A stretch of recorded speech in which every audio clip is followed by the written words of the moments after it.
Okay, start करते हैं Indian map. और इंडियन मैप में हम लोगों ने लास्ट लेक्चर में क्या कवर कर लिया था? पासेस, सारे के सारे पास कवर कर लिए थे। और हमने लास्ट लेक्चर में कहा था कि अब हम मानसून के बारे में पढ़ेंगे। चलिए मानसून के बारे में स्टडी करते हैं। मानसून के बारे में पढ़ने के लिए थोड़ी कुछ टर्मिनोलॉजी को समझना पड़ेगा। जैसे मानसून होता क्या है? कैन यू टेल मी कि मानसून क्या होता है?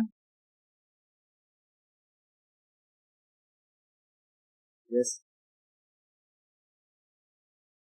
मानसून।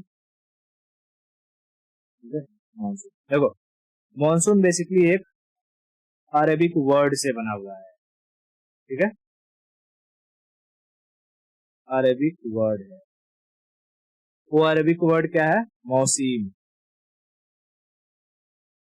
ठीक है, मौसीम। मौसीम से ही निकल के आया हुआ है मानसून। और मानसून के बारे में पहली बार किताब लिखा गया था अल मसूदी के द्वारा। बुक किसने? अल मसूदी। अल मसूदी ने कौन सी किताब लिखी थी?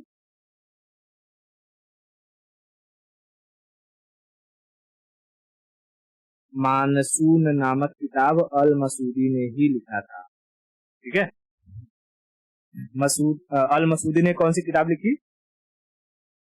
मानसून। तो कहते हैं कि मानसून होता क्या है? तो मानसून उन हवाओं को कहते हैं जिन हवाओं के जरिए बारिश होती है। समझा?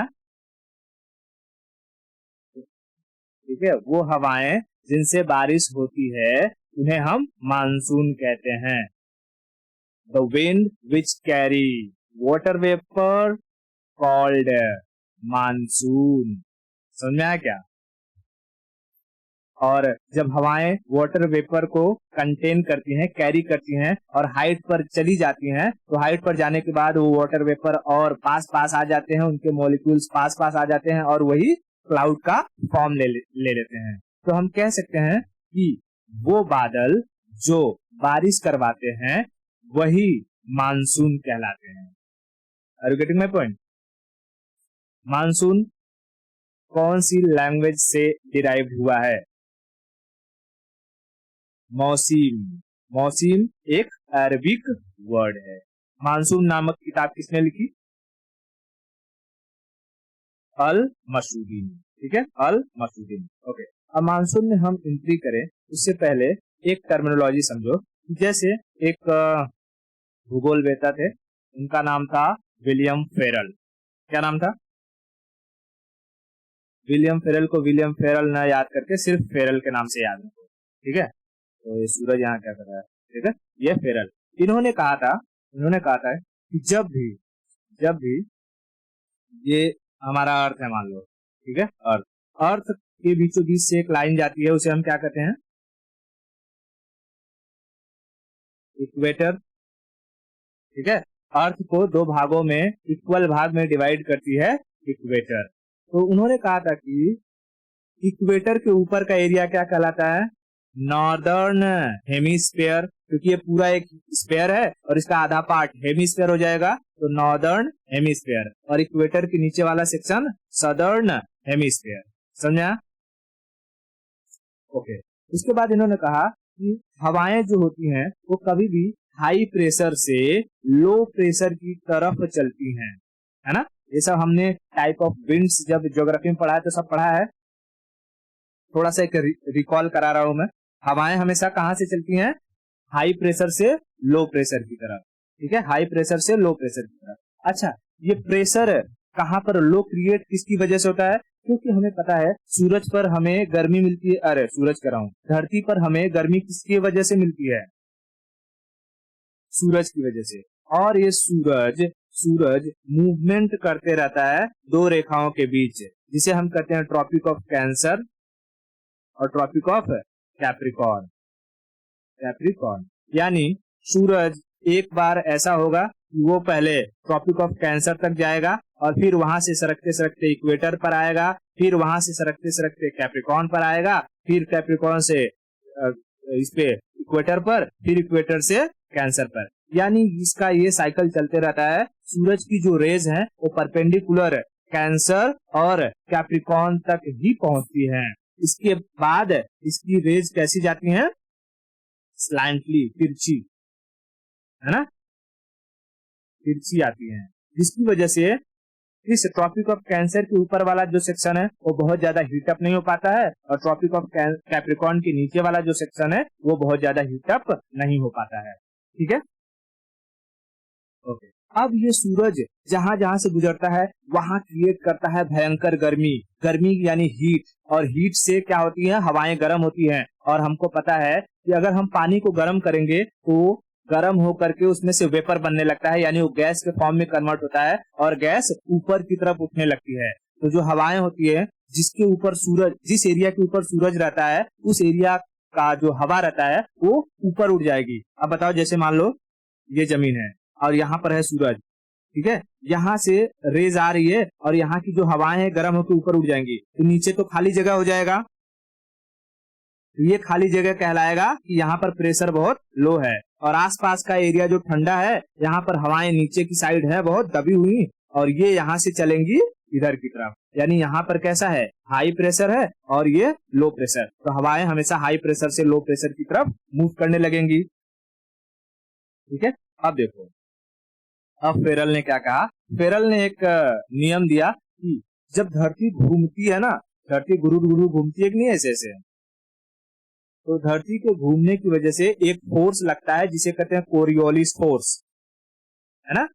जैसे हम लोग घूमर घूमर खेलेंगे और घूमर घूमर खेल करके रुक जाएंगे तो ऑटोमेटिक हम लोग झटका खा के गिर जाते हैं कि नहीं गिर जाते हैं, वैसे ही जब धरती गुरुड़ गुरुड़ घूमती है तो उसकी वजह से भी हमें एक फोर्स लगता है एनवायरमेंट के ऊपर जिसे कहते हैं कोरियोलिस फोर्स, और इस कोरियोलिस फोर्स की वजह से हवाओं का डायरेक्शन चेंज होता है। ठीक है, अब देखो कैसे चेंज होता है, मैं समझाता हूँ।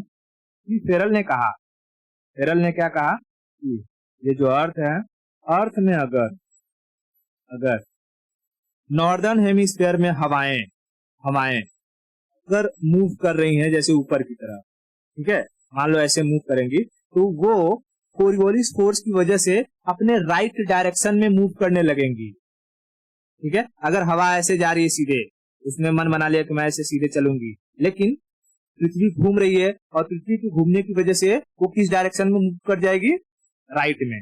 तो ऐसे में इसका लेफ्ट ये है, राइट ये है, तो किधर घूमेगी, राइट की तरफ, मतलब ये ऐसे घूम जाएगी, ये ऐसे घूम जाएगी, ये ऐसे घूम जाएगी, ये ऐसे घूम जाएगी। और वहीं पर कहा कि सदर्न हेमिस्फीयर में अगर हवा सीधे जाने की कोशिश करेगी तो कोरियोलिस फोर्स की वजह से वो किधर चली जाएगी, लेफ्ट डायरेक्शन में चली जाएगी। ठीक है, लेफ्ट डायरेक्शन में चली जाएगी। ये दो कंसेप्ट याद रहेगा। फेरल ने क्या कहा है कि नॉर्दर्न हेमिस्फीयर की हवाएं अपने राइट डायरेक्शन में घूम जाती हैं और सदर्न हेमिस्फीयर की हवाएं अपने लेफ्ट डायरेक्शन में मूव कर जाती हैं। Are you getting my point? एक चीज ये याद हो गया। दूसरी चीज, मतलब इससे पहले हमने क्या देखा कि हवाएं हमेशा हाई प्रेशर से लो प्रेशर की तरफ चलती हैं। ठीक है, उससे भी पहले मैंने कहा कि ये जो लो प्रेशर क्रिएट होता है वो किसकी वजह से क्रिएट होता है, सूरज की वजह से, यानी सूरज जहां जहां मूव करता रहेगा वहां वहां लो प्रेशर क्रिएट होता रहेगा। इतना क्लियर है? बहुत बढ़िया। अब यहाँ पर आ जाओ मैप में, मैप दिखाई दे रहा है, पूरी दुनिया का मैप है।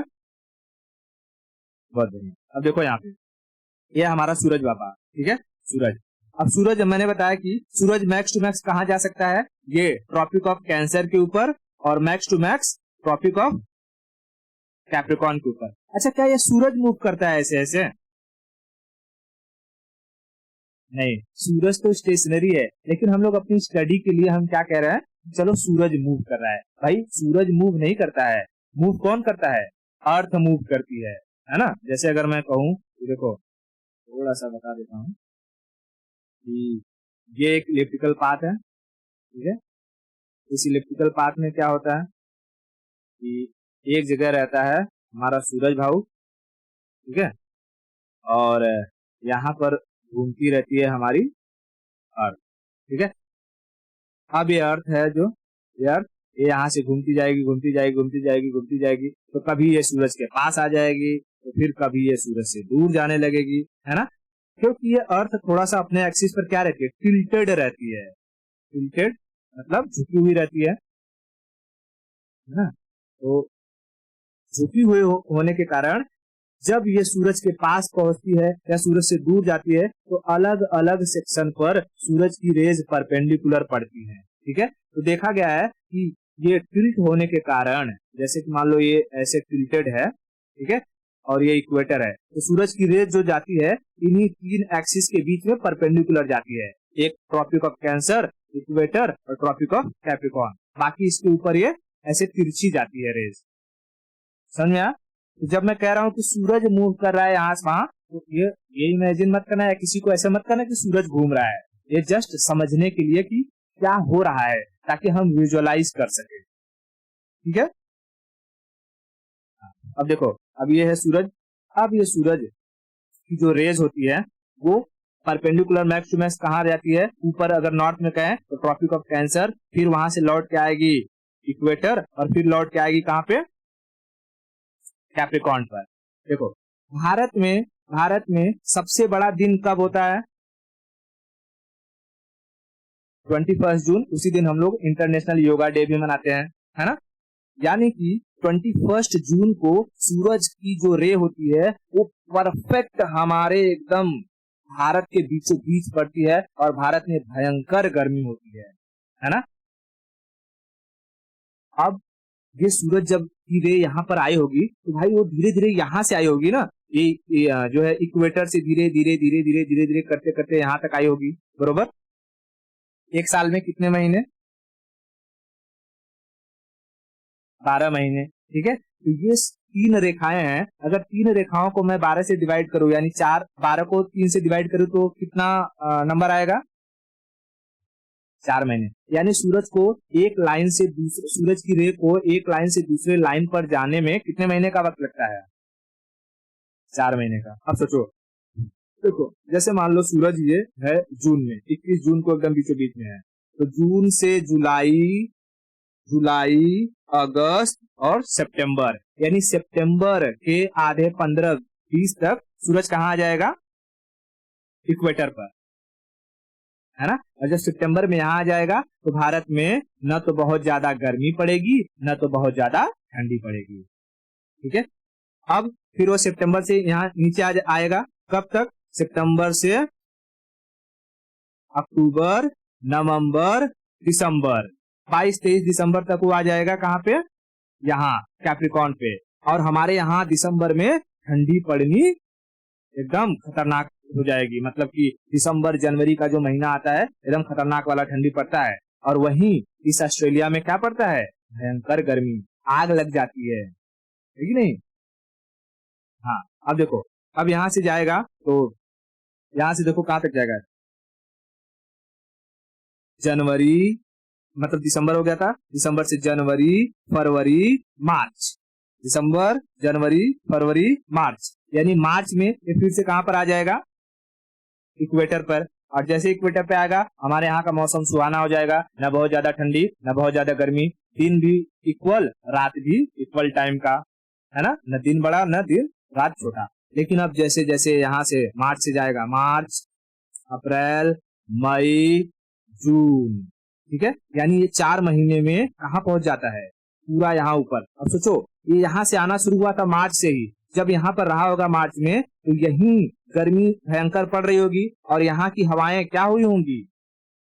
गर्म होकर ऊपर उठी होंगी, है ना? तो यहाँ जो ऑस्ट्रेलिया वाला रीजन है ये पूरा खुला है, यहाँ पर हवाएं ठंडी ठंडी होंगी और ये यहाँ से इस प्लेस को भरने के लिए आई होंगी, है कि नहीं? तो मार्च में यहाँ पूरे रीजन पर लो प्रेशर है और यहाँ हाई प्रेशर है, तो यहाँ से हवाएं यहाँ भकाभक आ रही होंगी। अब जैसे जैसे आगे सरकता जाएगा, आगे का जो एरिया है वो गर्म होता रहेगा, हवाएं उठती रहेंगी और पीछे से हवाएं अंदर की तरफ इंसर्ट करती रहेंगी। अब देखो, तुम्हारे दिमाग में आएगा कि अच्छा ऊपर भी तो ठंडा है, ऊपर से भी तो जो कि हवाएं आएंगी, है कि नहीं? ऊपर से भी आएंगे तो भाई बाकी दुनिया के लिए ऊपर से आएंगी, लेकिन अगर हमें भारत का मानसून पढ़ना है तो भारत के सिर पर खड़ा है सबसे ऊंचा दुनिया का पर्वत हिमालय, और ये हिमालय इन ठंडी हवाओं को रोक देता है। समझ में आया क्या? ठीक है, इन ठंडी हवाओं को रोक देता है, जिसकी वजह से हमें नीचे से हवाएं ऊपर की तरफ आते हुए महसूस होती हैं। और ये जैसे जैसे जैसे जैसे कैंसर की तरफ बढ़ता है नीचे से हवाएं आती रहती है। अब बताओ, ये इक्वेटर को क्रॉस करके अब यहाँ से हवा ऊपर की साइड जाएगी, ठीक है। अब इसको ध्यान से समझना, मैं यहाँ क्वेश्चन पूछूंगा, ठीक है। देखो जैसे ये था इक्वेटर, सॉरी यहाँ अपना भारत वाला ले लेंगे, ठीक है। ये हमारा भारत है, ये प्यारा भारत है। अब देखो सूरज, सूरज यहाँ से मान लो यहाँ पर पहुंचा है, ठीक है, यहाँ पे पहुंचा है, तो हवाएं यहाँ से कहाँ जा रही हैं? ऊपर। इक्वेटर के ऊपर वाला सेक्शन क्या कहलाता है? नॉर्थ हेमिस्फीयर की साउथ हेमिस्फीयर? North hemisphere. और फेरल के अकॉर्डिंग नॉर्थ हेमिस्फीयर में चलने वाली हवाएं किस डायरेक्शन में मूव कर जाती हैं? राइट डायरेक्शन में। यानी ये हवाएं जो आगे ऐसे सीधे जाना चाहती थी, नॉर्थ हेमिस्फीयर में पहुंचती किधर भागने लगेंगी? राइट की तरफ। और राइट की तरफ जब जाएंगी, ये जा करके यहाँ भारत में पश्चिमी घाट से टकराती हैं। और पश्चिमी घाट में भी सबसे पहले कौन सा राज्य इनको मिलता है? केरल। तो भारत में सबसे पहले मानसून कहाँ आता है? केरल में। और जैसे ही ये केरल में पहुंचता है, इसके परपेंडिकुलर पड़ जाती है वेस्टर्न घाट, और वेस्टर्न घाट से टकराते ही ये धड़ाधड़ यहाँ बारिश शुरू हो जाती है। तो जितने भी वेस्टर्न घाट हैं केरला के ऊपर, कर्नाटका वाला सेक्शन, ठीक है, अभी तो कर्नाटका और नाटका के ऊपर धीरे धीरे आएगा, लेकिन फर्स्ट वीक ऑफ जून के पहले हफ्ते में मानसून पहुंच जाता है कहाँ पर? केरल के तट पर। तो कहेगा कि भारत का आगमन, मतलब भारत का नहीं, मानसून का आगमन जो है भारत में सबसे पहले कहाँ आ जाता है? केरल में, ठीक है, केरल में। केरल को हम क्या कहते हैं? मालाबार कोस्ट। मालाबार कोस्ट, ठीक है। ये दोनों चीज याद रखना कि भारत में सबसे पहला जो मानसून सबसे पहले कहाँ आता है? केरल में। अगर कोस्ट पूछेगा तो मालाबार कोस्ट में। क्लियर? अब इधर समझना, अब थोड़ा सा मुझे चाहिए इंडियन मैथ ये वाला।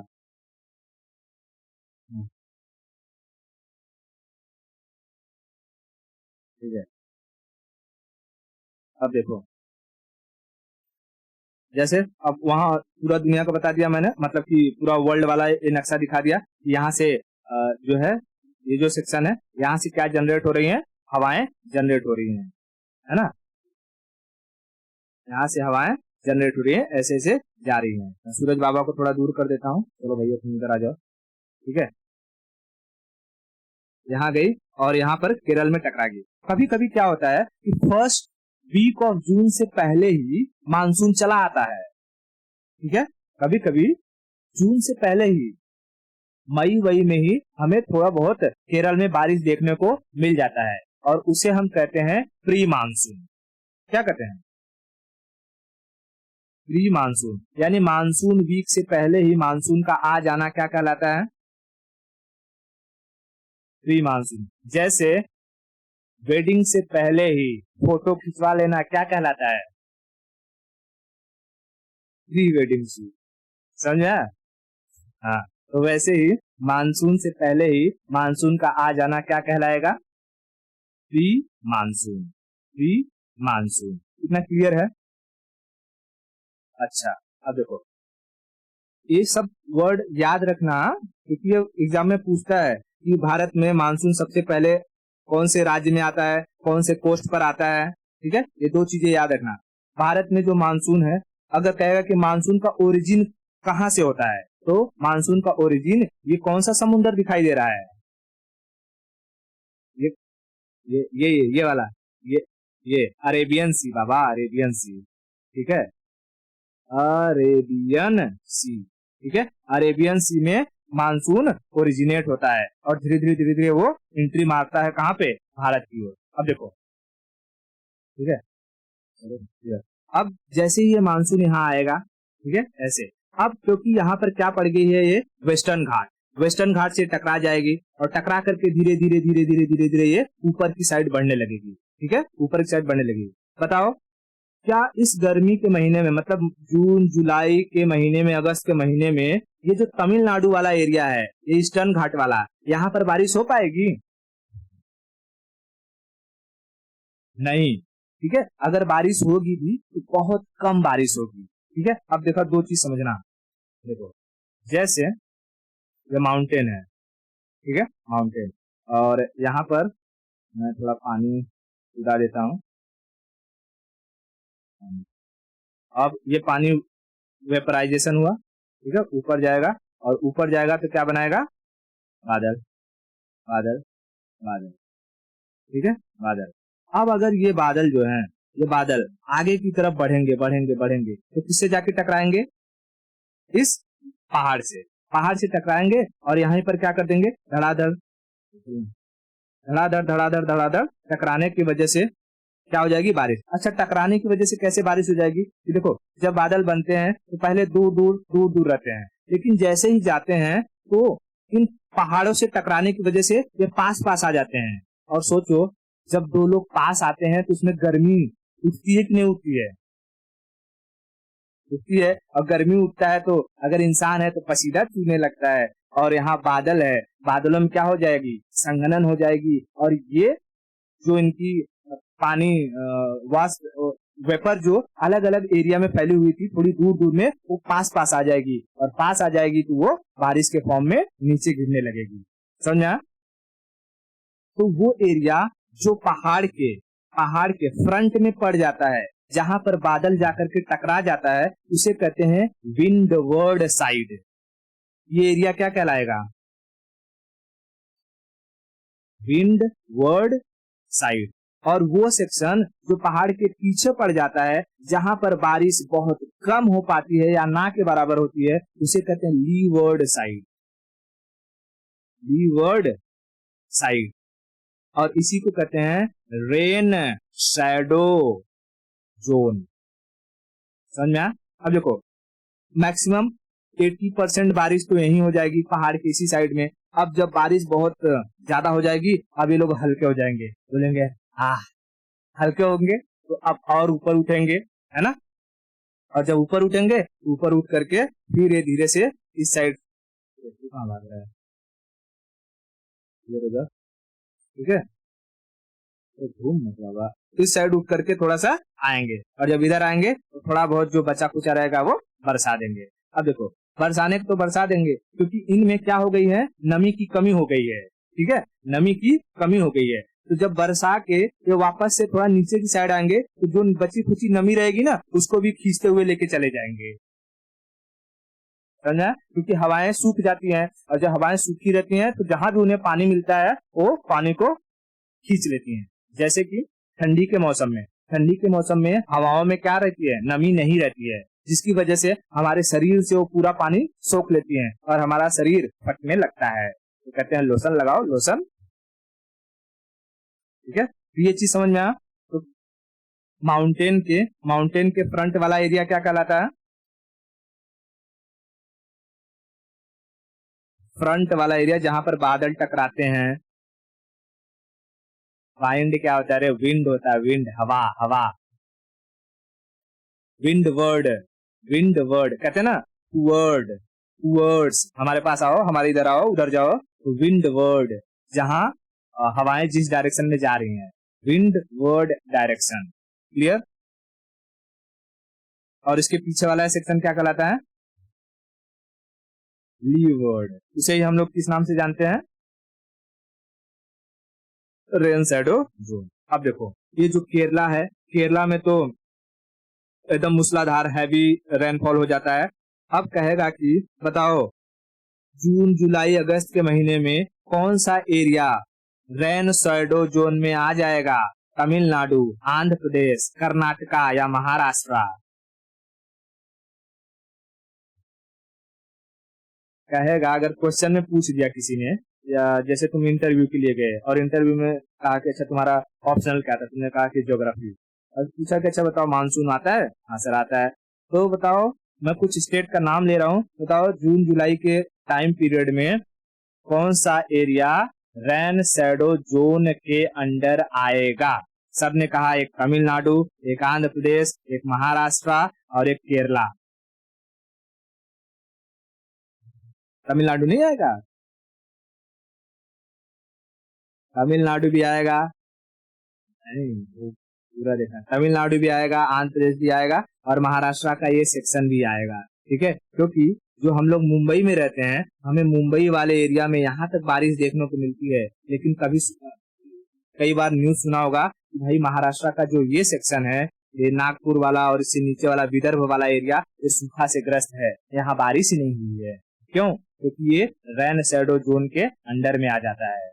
समझा क्या?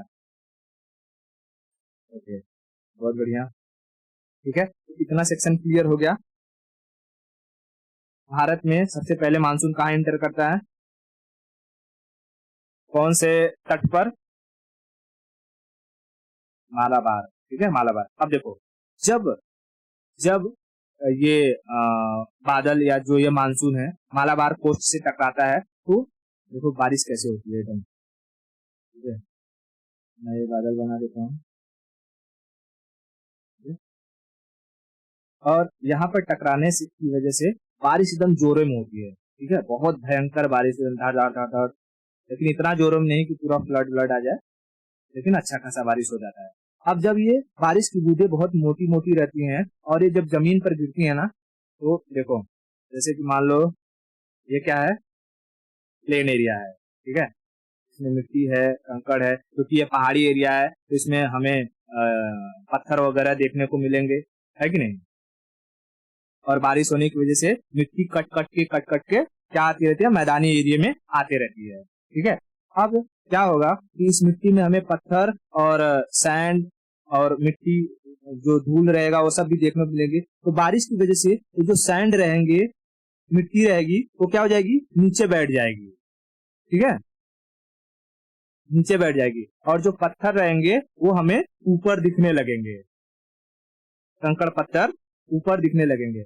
अगर इसको समझना है कि ये कैसे होता है ना, कभी एक्सपेरिमेंट करके देखना। एक गमला लेना, कोई भी चीज, ठीक है, गमला, उसमें क्या करना कि सैंड भर देना और सैंड के साथ साथ थोड़े कंकड़ पत्थर भी भर देना।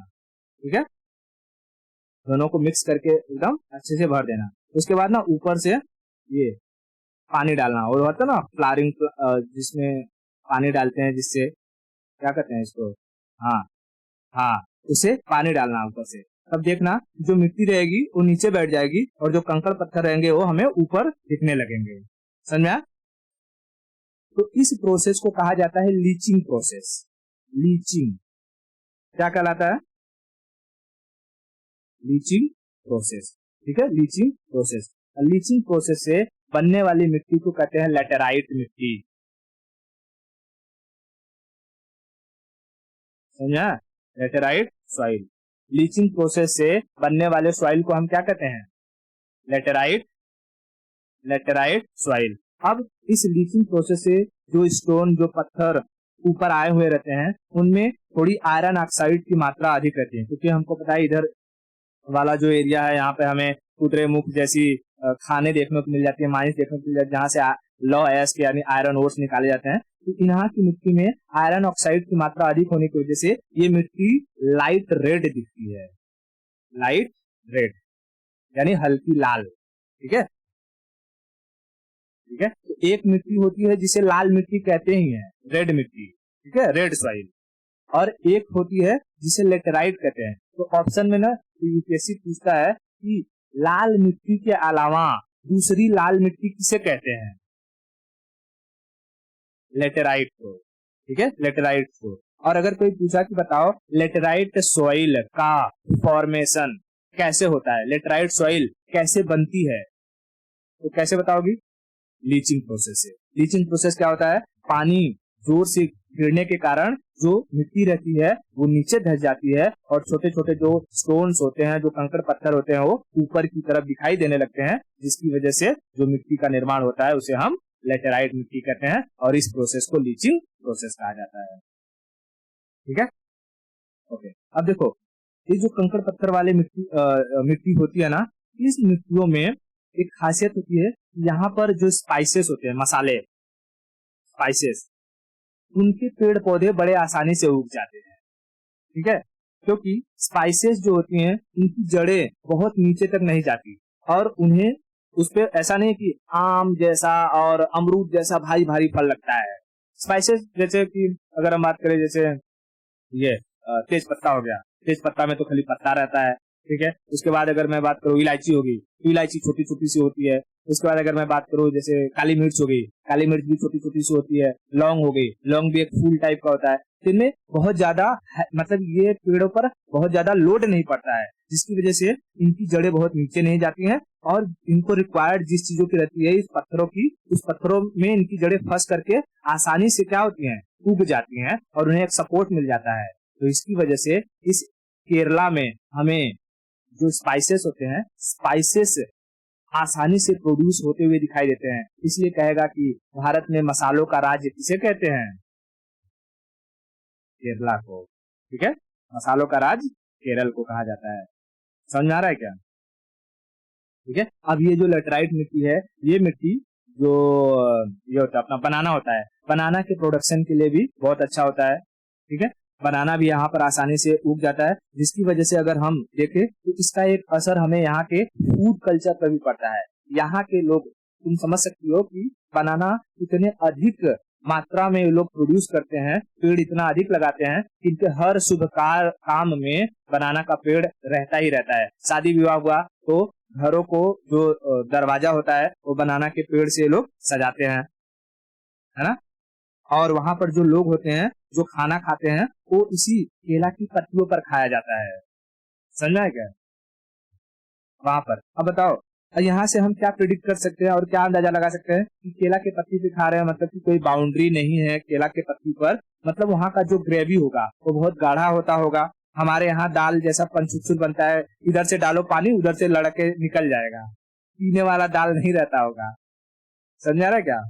यानी वहाँ के खाने के बारे में हम अंदाजा लगा सकते हैं, हम किस चीज पर खा रहे हैं उससे ये पता लगा सकते हैं कि हम किस टाइप का खाना खा रहे होंगे, है कि नहीं। तो अगर जियोग्राफी पता है तो जियोग्राफी के हिसाब से हम बैठे बैठे बहुत सारी चीजों का क्या कर सकते हैं, अंदाजा लगा सकते हैं। और जा करके अगर देखेंगे तो काफी हद तक वो चीजें हमें देखने को मिल जाती है वैसे की वैसे ही। और ये कैसे पॉसिबल हुआ? Because of the study, geography की स्टडी करके। समझा? तो ये जो बारिश होती है यहाँ पर, लेटराइट मिट्टी क्या होता है और लीचिंग प्रोसेस क्या होता है, मसाले क्यों ज्यादा यहाँ प्रोड्यूस होते हैं, इतना सारा का सारा कंसेप्ट क्लियर हो गया। ठीक है, तो आज के लिए इतना ही रखते हैं, क्योंकि अभी हमें मानसून में आगे देखना है। जैसे मैं थोड़ा सा ग्लिम्स दे देता हूँ। अब देखो ये जो मानसून है, फिर आगे मैं नेक्स्ट लेक्चर में समझाऊंगा कि जैसे ही ये यहाँ से आता है, ठीक है, इधर घूमेगा। अब इधर घूम के मानसून दो भागों में डिवाइड हो जाता है, एक चला जाता है बे ऑफ बंगाल की साइड, ठीक है, और दूसरी चली जाएगी अरेबियन सी में, मतलब अरेबियन सी के ऊपर सेक्शन में चली जाएगी। ठीक है, तो यहाँ देखो इस मैप में, दूसरा मैप ले लेता हूँ वैसे।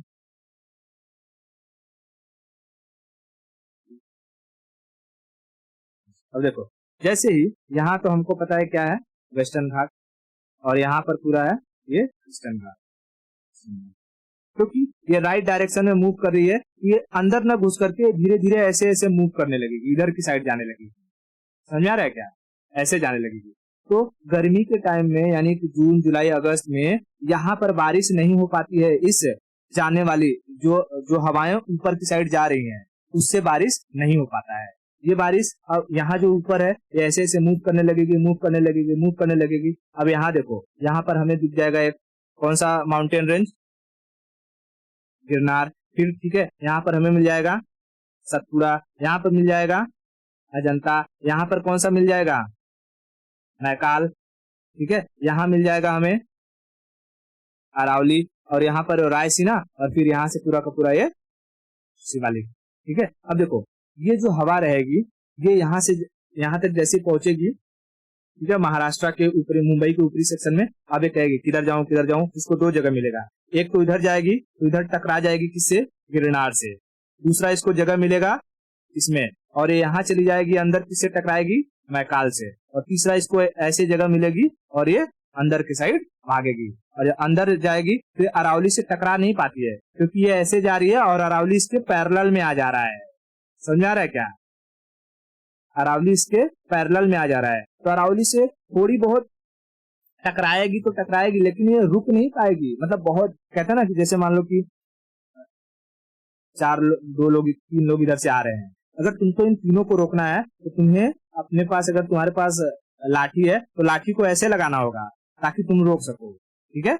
अगर तुमने ऐसे लगा दिया लाठी, तो ऐसे में क्या, एक जिसको लगाओगे वो तो छेद करके उसके अंदर चला जाएगा, लेकिन ये दोनों निकल जाएंगे तुमको क्रॉस करके। तो ऐसे ही इसका पोजीशन आ जाता है अरावली का। अरावली इन हवाओं को रोक नहीं पाती, जिसकी वजह से राजस्थान वाले ऊपर देखते रहते हैं, मानसून आ रहा है, आ रहा है, आ रहा है, मानसून जा रहा है, जा रहा है, जा रहा है, मानसून गया और राजस्थान में बारिश नहीं हुई, ठीक है। अब यहाँ से हवाएं उठी थी, धार धार धार धार धार धार धार धार, सीधा जाकर के कहाँ ये टकराएंगी, शिवालिक रेंज से, हिमालय से। और जैसे ही टकराएंगी, इतनी दूर से पानी लेकर के आई हुई थी, यहाँ टकराते ही मूसलाधार बारिश होती है और इतना तेज बारिश होने लगता है कि वहां की जो मिट्टी रहती है, जो पहाड़ रहते हैं, वो सरकने लगते हैं, जिसको लैंडस्लाइड कहते हैं। और जब बारिश बहुत तेजी से होने लगे, उसे कहते हैं क्लाउड बस्टिंग या बादल का फटना। समझा है क्या? क्लाउड बस्टिंग या बादल का फटना। ये क्यों हो गया ऐसे? क्योंकि बहुत सारे ये बादल ऐसे से जा रहे थे, लेकिन अचानक से इतना हैवी पहाड़ आ गया कि पहले एक गया, एक टकराया, दूसरा गया, टकरा गया, तीसरा टकरा गया, चौथा टकरा गया, पांचवा टकरा गया। ऐसा सोचे कि कोई बहुत लोग भाग रहे हैं, ठीक है, भाग रहे हैं, सब एक के पीछे एक लगे हुए हैं, और अचानक से कोई दीवार खड़ी हो जाए, ये दीवार से टकराएगा, इसके पीछे, इसके पीछे, इसके पीछे, धार धार धार, सब गिर जाएंगे कि नहीं गिर जाएंगे? गिर जाएंगे। और यही प्रोसेस जब बादलों के साथ होता है, जिसे हम कहते हैं कि बादल फट गया, यानी मूसलाधार बारिश हो जाती है, जिसकी वजह से पूरा भयंकर उत्तराखंड में क्या आता है, बाढ़ आता है, फ्लड आता है, तबाही आती है। 2013 में ऐसे ही एक तबाही आई थी, जिसके ऊपर एक मूवी भी बनी थी, केदारनाथ। समझा? हाँ। अब देखो, यहाँ से ये जो हवा, मतलब कि बादल थी, वो तो गया वहाँ हिमाचल उत्तराखंड में पूरा का पूरा बारिश करवा दिया। उसके बाद जब हम लोग, जैसे कि कोई चीज है, कोई टकराता है, तो थोड़ा सा बाउंस बैक भी आता है ना टकरा करके। हाँ, तो जब ये जा रहा होता है ऐसे, तो यहाँ पर जो अरावली है, अरावली से पहले थोड़ा बहुत टकरा जाता है, तो थोड़ा बहुत जो कि यहाँ पे बारिश कर देता है दिल्ली में। लेकिन जब ये उत्तराखंड से टकरा के वापस आता है, तो फिर से दिल्ली में ये बारिश करवा देता है दोबारा, ठीक है। तो दिल्ली में 2 बार बारिश हो। अगर कभी पूछेगा कि भारत में वो प्लेस जहां पर 2 बार बारिश हो जाती है, तो है दिल्ली, समझा? और दिल्ली में जैसे ही आती है, यहाँ सारा का सारा पानी इन हवाओं का खत्म हो चुका रहता है। अब इसके बाद ये लोग बारिश नहीं करवाते हैं। उत्तराखंड में बारिश होने की वजह से गंगा एकदम लबे लबे लफान पर आती है, जिसका पानी सीधा यूपी बिहार से होते हुए बे ऑफ बंगाल में चली जाती है। और जो कि बिहार वाले एरिया में लोग फ्लड से ग्रसित हो जाते हैं, क्योंकि उन्हें फ्लड कंट्रोल करने का तरीका ही नहीं मालूम है, फ्लड कैसे कंट्रोल करना है। हर साल बाढ़ आता है, हर साल जो कि वो लोग त्रस्त रहते हैं पूरा। समझा है क्या? ठीक है, तो आज हमने ये सेक्शन देख लिया। मैं कल ये बताऊंगा कि अच्छा, ये जो मध्य प्रदेश वाला सेक्शन है, इसमें बारिश कैसे होता है, नर्मदा नदी का क्या रोल है, इसके बाद फिर ये ईस्टर्न वाला समझाऊंगा। उसके बाद जो लौटता मानसून है उसके बारे में बताऊंगा, क्योंकि अब मानसून रिटर्न आएगा, तो अब जैसे गया इधर से है, तो ऐसे रिटर्न थोड़ी आता है, जाता इधर से है, आता इधर से है, ठीक है। हाँ, क्योंकि ये क्या है, जब ये हमेशा मैं फेरल ने क्या कहा है, नॉर्दर्न हेमिस्फीयर में चलने वाली हवाएं वो अपने किस डायरेक्शन में मूव कर जाती है, राइट में। तो जब हवा ऐसे गई है और ऊपर से नीचे आएगी, तो इसका देखो, जाने के लिए तो ये लेफ्ट और राइट, तो आने के लिए ये लेफ्ट और ये राइट, समझा? तो ऐसे आएंगी और ये फिर इधर इधर की डायरेक्शन में मूव करने लगेंगी, ऐसे जैसे ऐसे आ रही है हवा, तो ये ऐसे ऐसे मूव करने लगेगा। और जब ऐसे ऐसे मूव करेगा, तब यह ठंडी का मौसम आ जाता है वहां पर, क्योंकि जब सूरज पीछे जाने लगता है, जब सूरज पीछे जाता है, तो यहाँ पर क्या होता है, हाई प्रेशर क्रिएट होने लगता है, और नीचे के डायरेक्शन लो प्रेशर, तो हवाएं उसका पीछा करती है सूरज का, जिसकी वजह से फिर यहाँ का बारिश देखेंगे, ठीक है। फिर कुछ बारिश हम लोग वेस्टर्न डिस्टर्बेंस की वजह से देखेंगे, तो अभी बारिश का कुछ हिस्सा बाकी हुआ है, लेकिन ये मानसून का पहला हिस्सा समझ में आया कि नहीं समझ में आया? ठीक है, तो फिर आज के लिए इतना रखते हैं, बाकी की स्टोरी हम नेक्स्ट लेक्चर में करेंगे। क्लियर?